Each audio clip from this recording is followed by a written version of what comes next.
Buenos días, tardes, noches.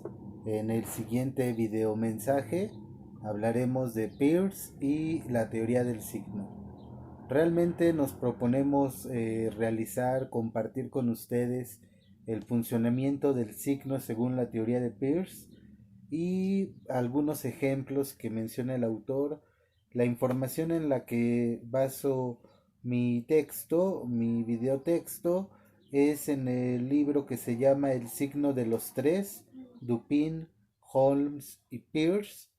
El autor es Humberto Eco y Tomás Sebeok. En particular me centro en el capítulo 2, que se titula ¿Ya conoce usted mi método?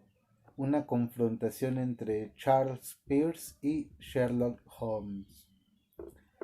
En principio, se nos plantea una experiencia de Peirce en que describe cómo recuperó algunas de sus pertenencias robadas, donde su actitud dejaba entrever un singular instinto de adivinar, menciona el texto, o inclinación a adoptar una hipótesis, que Peirce más comúnmente denomina abducción o retroducción. La describe como una ensalada singular cuyos ingredientes principales son la falta de fundamento, la ubicuidad y la fiabilidad. Este concepto de falta de fundamento se vuelve vital para poder diferenciar su concepción. Esta declaración es abstracta, mientras lo que yo veo es concreto, analiza. Realizo una aducción cada vez que expreso en una frase lo que veo. Lo cierto es que todo el tejido de nuestro conocimiento es un paño de puras hipótesis confirmadas y refinadas por la inducción. No se puede realizar el menor avance en el conocimiento más allá de la fase de la mirada vacua, si no se media una abducción en cada paso. Peirce señala que la retroducción se basa en la confianza de que entre la mente del que razona y la naturaleza existe una afinidad suficiente para que las tentativas de adivinar no sean totalmente vanas, a condición de que todo intento se compruebe por comparación con la observación. La aducción, es decir, la retroducción, un nombre desafortunado, confesó el propio Peirce, es, según una de las formulaciones posteriores de Peirce, que aparentemente debe mucho al filósofo inglés George Berkeley, un medio de comunicación entre el hombre y su creador, un privilegio divino que debe ser cultivado.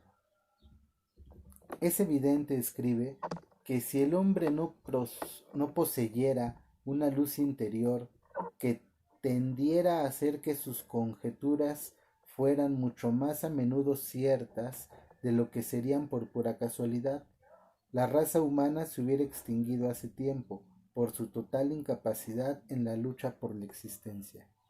Con el fin de explicar parcialmente el fenómeno de la adivinación, a saber que a menudo extraemos de una observación sólidos indicios de la verdad sin poder especificar cuáles circunstancias de entre las observadas contenían tales indicios.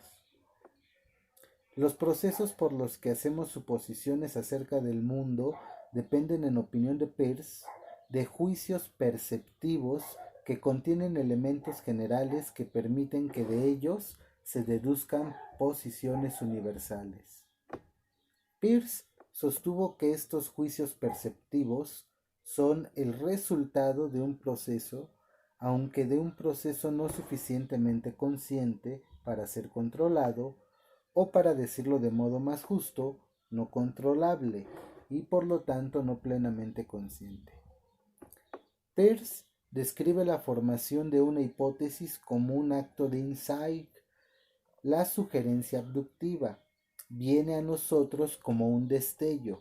La sola diferencia entre un juicio perceptivo y una inferencia abductiva es que el primero, al contrario de la segunda, no está sujeto a un análisis lógico. Parafraseando la explicación de Peirce, podríamos decir que la mejor hipótesis es la más simple y natural, la más fácil y económica de comprobar, y que, sin embargo, contribuirá a la comprensión de la gama más amplia posible de hechos.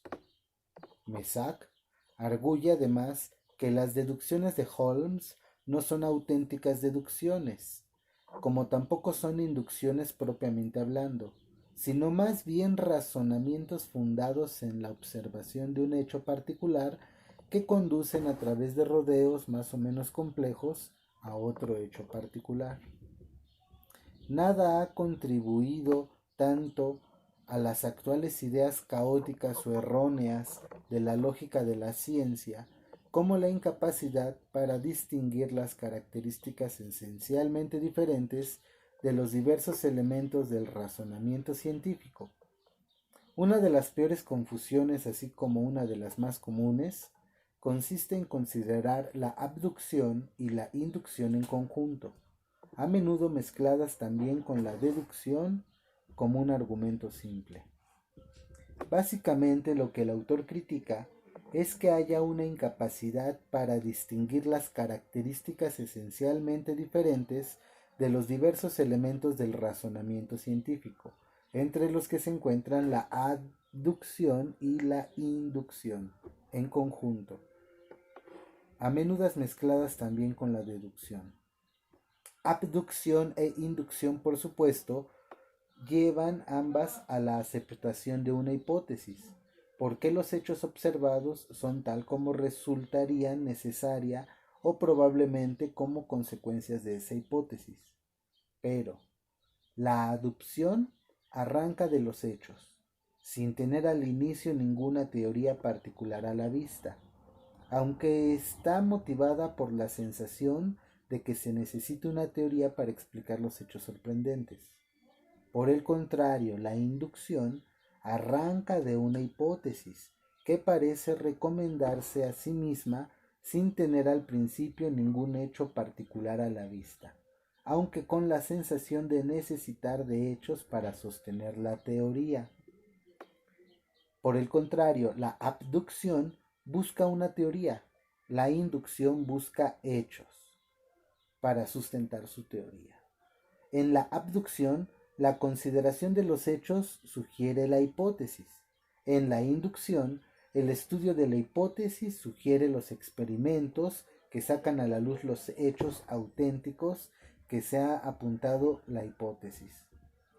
Se menciona que las raíces de la semiótica se encuentran en los antiguos tratados de medicina, lo cual apoya la opinión de Peirce, que señala, hablando en términos amplios y aproximados, cabe decir que las ciencias se han desarrollado a partir de las artes útiles o de las artes consideradas útiles.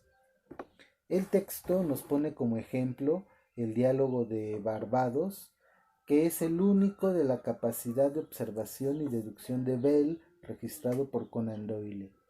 Bell era el profesor de Conan Doyle, era más bien un doctor para el que Conan Doyle trabajó y en el que se inspiró para hacer el personaje de Sherlock Holmes. Este ejemplo dice lo siguiente: traten, señores, de aprender las características de una enfermedad o de un traumatismo con la misma precisión con que conocen los rasgos, el modo de andar, las maneras de su amigo más íntimo. A él pueden reconocerle de inmediato, aunque estén en medio de una gran muchedumbre. Puede que sea una multitud de personas vestidas todas igual, cada una con los mismos ojos, nariz, cabello y extremidades que su amigo.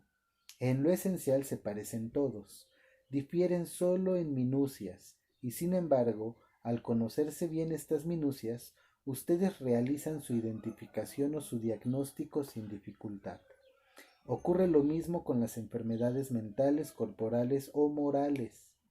Verificar una hipótesis acerca de la identidad de una persona a través de los indicios derivados de la apariencia física del individuo, de su modo de hablar y de otras cosas por el estilo implica siempre cierto grado de adivinación, razón por la cual Peirce llama a esta operación inducción abductoria o a veces modelo especulativo. Sobre el concepto de razonar hacia atrás, la mayoría de las personas, si se les describe una sucesión de hechos, le anunciarán cuál va a ser el resultado. Son capaces de coordinar mentalmente los hechos y de deducir que han de tener una consecuencia determinada. Sin embargo, son pocas las personas que, si se les cuenta el resultado, son capaces de extraer de lo más hondo de su propia conciencia los pasos que condujeron a ese resultado. A esa facultad es a la que me refiero cuando hablo de razonar hacia atrás, es decir, analíticamente.